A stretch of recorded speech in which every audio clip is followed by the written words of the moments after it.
Hello friends, this is SP Singh and welcome to Smarter Everyday. B Ed second year में सभी universities का common topic है पाठ्यक्रम। पाठ्यक्रम का अर्थ, परिभाषा, उद्देश्य, ये इस प्रकार से आज हम लोग पाठ्यक्रम को पूरी तरीके से पढ़ेंगे और बहुत ही इंपॉर्टेंट क्लास होने वाली है क्योंकि बहुत ही आसान भाषा में इसको मैं समझाने का प्रयास करूंगा। तो चलिए पाठ्यक्रम को बेहतरीन तरीके से आज समझ लेते हैं। देखिए, पहले इसकी अवधारणा पढ़ते हैं। पाठ्यक्रम की अवधारणा देखिए, शिक्षा एक व्यापक एवं गतिशील प्रक्रिया है। जैसा कि आप सभी जानते भी हैं, यह मानव विकास की आधारशिला है। भाई, मनुष्य का डेवलपमेंट तभी हो सकता है जब उसका बेस शिक्षा होगा। यह एक जीवन पर्यंत चलने वाली प्रक्रिया है।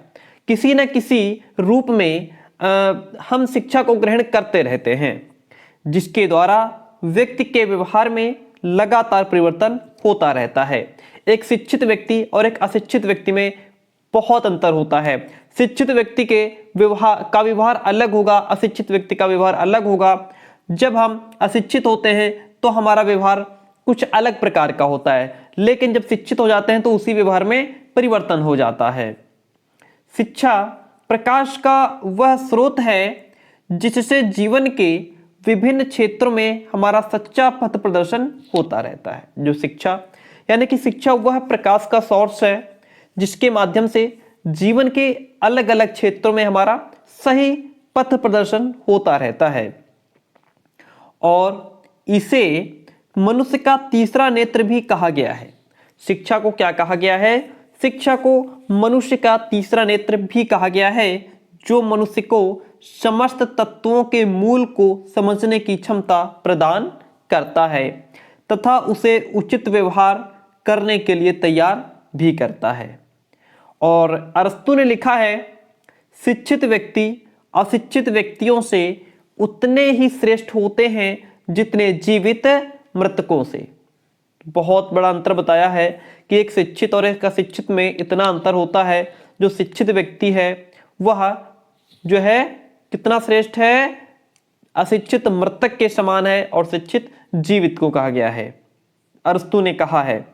अब पाठ्यक्रम का शाब्दिक अर्थ समझ लेते हैं। पाठ्यक्रम शब्द आंग्ल भाषा के कैरिकुलम। कौन सा शब्द है? आंग्ल भाषा का है कैरिकुलम। ठीक है, शब्द का हिंदी रूपांतरण है क्या? पाठ्यक्रम।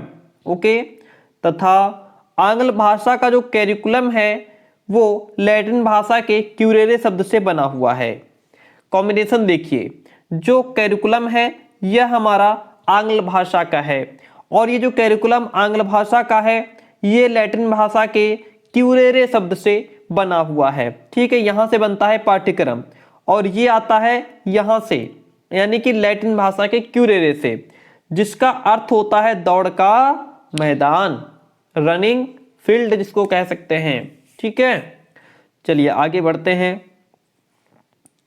पाठ्यक्रम एक मार्ग है जिस पर चलकर बालक अपने शिक्षा प्राप्ति के लक्ष्य को पूर्ण कर पाते हैं। दूसरे शब्दों में कह सकते हैं कि शिक्षा एक दौड़ है जो पाठ्यक्रम के मार्ग पर दौड़ी जाती है और इसके द्वारा बच्चों का सर्वांगीण सामाजिक, आर्थिक, राजनीतिक, है ना, मानसिक हर तरीके का विकास होता है और लक्ष्य प्राप्त किया जाता है।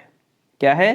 शिक्षा एक दौड़ है जो पाठ्यक्रम के मार्ग पर दौड़ी जाती है। भाई, अगर हमारे पास सिलेबस है यानी कि पाठ्यक्रम है तो उसी के अकॉर्डिंग हम अपनी स्टडी को जो है कंटिन्यू कर पाते हैं। अगर हमारे पास कोई सिलेबस ही ना हो, है ना, आप भी एडमिशन लेते हैं, सबसे पहले हम लोग सिलेबस को देखते हैं कि हमें क्या क्या चीजें पढ़नी है।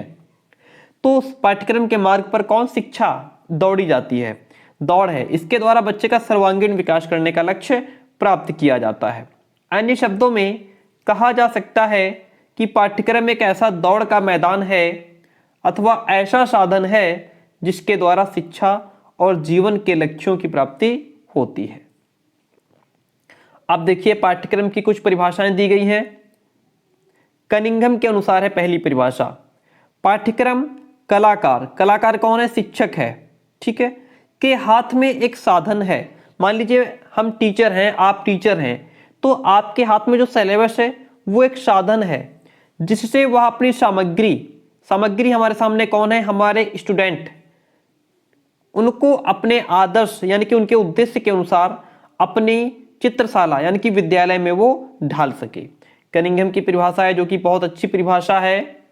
पाठ्यक्रम कलाकार, शिक्षक को कलाकार कहा है और सामग्री यानी कि शिक्षार्थी को उन्होंने सामग्री कहा है और विद्यालय को चित्रशाला कहा है।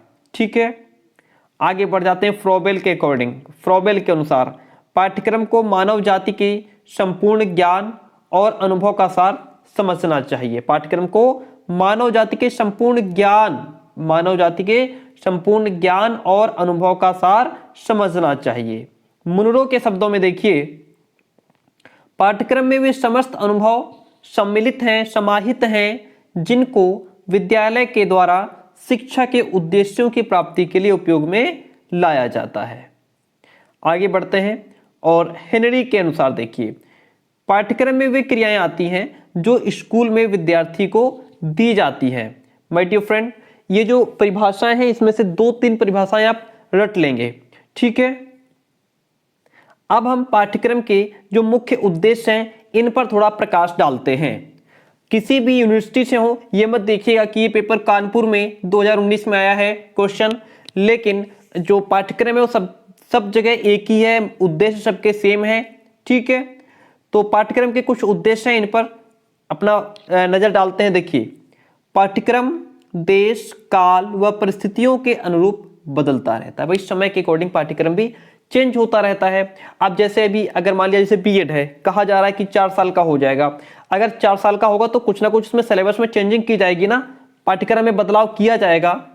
किसी भी पाठ्यक्रम का निर्माण तत्कालीन शिक्षा के उद्देश्यों को प्राप्त करने हेतु किया जाता है, परंतु सामान्य तौर पर पाठ्यक्रम निर्माण के कुछ प्रमुख उद्देश्य क्या हैं, इस प्रकार है। नंबर 1 तो छात्रों का सर्वांगीण विकास करना। पाठ्यक्रम का मुख्य उद्देश्य होता है कि छात्रों का सर्वांगीण विकास किया जाए। पाठ्यक्रम का प्रथम और सर्व प्रमुख उद्देश्य बालक के व्यक्तित्व के समस्त पहलुओं यथा शारीरिक, मानसिक, बौद्धिक, नैतिक, व्यावसायिक, सांस्कृतिक एवं आध्यात्मिक विकास करना होता है। इन सब जो बालक का ये जो हम सर्वांगीण विकास कर पाएंगे वो पाठ्यक्रम के माध्यम से ही संभव हो पाएगा। सभ्यता व संस्कृति का हस्तांतरण और विकास करना। हमारी जो सभ्यता है, हमारी जो संस्कृति है, उसको हस्तांतरण यानी कि ट्रांसफर किसके माध्यम से कर पाएंगे, पाठ्यक्रम सिलेबस के माध्यम से।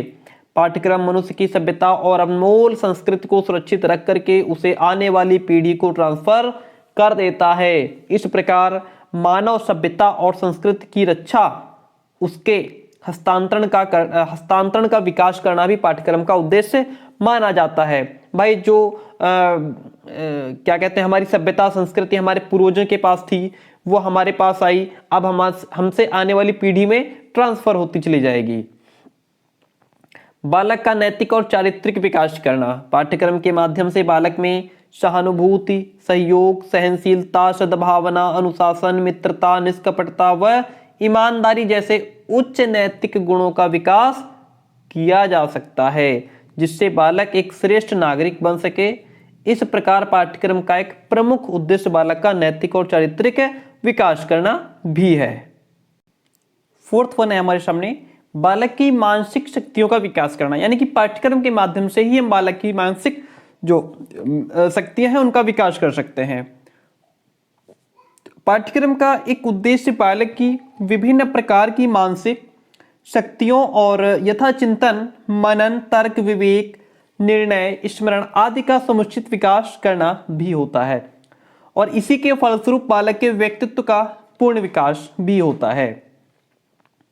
बालक की रचनात्मक और सृजनात्मक शक्तियों का विकास करना, यह भी हम पाठ्यक्रम के माध्यम से ही कर सकते हैं। पाठ्यक्रम के अंतर्गत आने वाले विषयों एवं खेल कूद और अन्य जो भी पाठ्योत्तर क्रियाकलाप हैं, एक्टिविटीज हैं, उनको आयोजित करने का उद्देश्य बालक में निहित सृजन और निर्माण की शक्तियों को जगाना होता है। पाठ्यक्रम बालक के विकास की विभिन्न अवस्थाओं के अनुरूप ही बालक की क्षमताओं और अभिवृत्तियों को विकसित करके विभिन्न प्रकार की रचनात्मक और सृजनात्मक शक्तियों का विकास करता है। बालक में गतिशील लचीले मस्तिष्क का निर्माण करना। ऐसा कहा गया है कि स्वस्थ शरीर में स्वस्थ मस्तिष्क का निवास होता है या निर्माण होता है। इस स्वस्थ मस्तिष्क का निर्माण भी शिक्षा द्वारा ही किया जा सकता है। वस्तुतः पाठ्यक्रम विभिन्न विज्ञानों, सामाजिक विषयों व अन्य क्रियाओं के द्वारा मस्तिष्क की गतिशील और लचीलेपन की वृद्धि करने में भी सहायक होता है।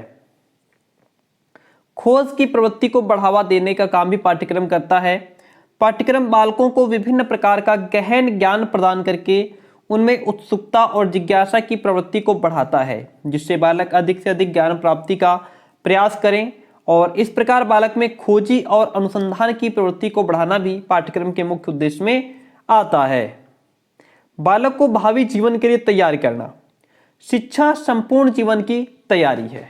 शिक्षा के माध्यम से अपने पूर्ण जीवन की तैयारी करते हैं और पाठ्यक्रम बालकों को उनकी भावी यानी कि आने वाले जीवन के लिए तैयार करता है।